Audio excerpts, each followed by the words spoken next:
It's been said many times that video games are difficult to adapt because you have so much involvement as the player, and so each person's experience will be significantly different. Thus, how do you then appease a mass audience? And so it comes as no surprise that HBO's The Last of Us was such a success, because with that game it has a clear story and one which will be experienced by everyone in the same way. And so, as long as you're faithful for the most part, you'll be fine. Which brings us to the Super Mario Bros. Movie, and with Mario games, they've never been known for having a great story. They've always just been there to be a fun puzzle game, a platforming game for people to enjoy with all the wacky characters. In 1993, Nintendo did make a live-action Super Mario Bros. Film with Bob Hoskins as Mario, but that was not that well received, and so no further films were made. But with this film, they definitely have the ambition to make sequels, make it into a universe, and bring in all their other Nintendo IPs. So is this film a successful first step? Well, I think they're going to get away with it, because there's plenty of issues in here, but with all the references and Easter eggs just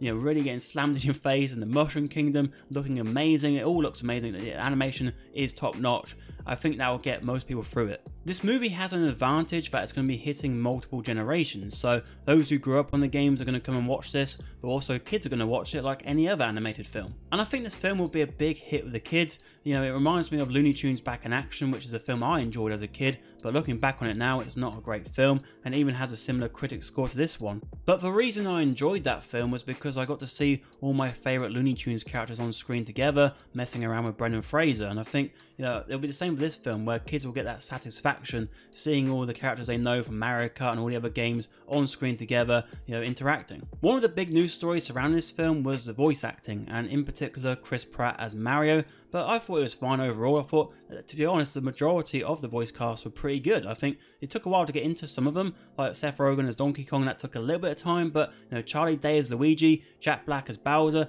very good. I think they were definitely the best ones. And just to add on that, it was nice that the original voice actor of Mario, Charles Martinet, got to have a cameo here. I think he had voiced one or two characters actually, but that was still a lovely touch to have him in the film. With the Super Mario Bros. Movie, the amount of enjoyment you have here will be very much determined by how much you know of Mario. And so if you've never played any Mario games before, or never seen any Mario games before, I think there'll be a big hurdle in the way here, because the film does rely on you knowing a bit here and there, because we do jump straight into things and move very quickly. There's not a lot of time here to sort of breathe. We are going from world to world, different characters here, different characters there.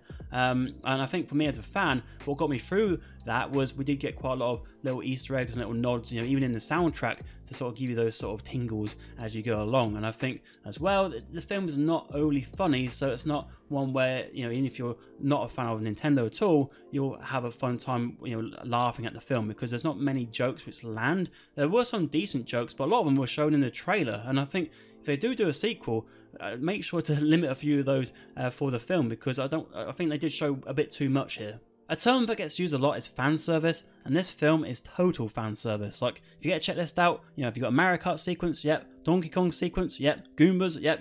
It's all there. There's plenty they can add on later in other films, but for a 90-minute runtime, they really have jammed a lot in here. The film did show attempts at trying to go deeper, like with Mario and his father and their bond, and I'd say every character's got their thing, whatever that may be, like Toad's courageous, for example, and with Peach, she's got a history which she's not so sure about, so there's lots of different things here which they could eventually evolve into the sequels, which I'm sure they will do, because the film has made quite a lot of money already. And going forward, they have so many different possibilities, like with Mario, you've got Super Mario Sunshine and Isle Delfino, you also got Super Mario Galaxy and all the galaxies there, so you've got some great settings. And you also got Luigi and Luigi's Mansion, and also if they want to bring in Wario and Waluigi, they can do as well. Then if that all goes well, they can start taking risks on lesser known IPs like Kirby, for example, and it'll work in the same way as like Guardians of the Galaxy for Marvel, where it's a film which on its own, it wouldn't really have got that audience, but because it's in that Marvel Cinematic Universe, people want to watch it because they want to see how the overall story progresses. Because that Nintendo and Illumination Studios are thinking to themselves that if this can all go well, we can make a Smash Bros. Film, and that will basically be a Nintendo's Avengers film, and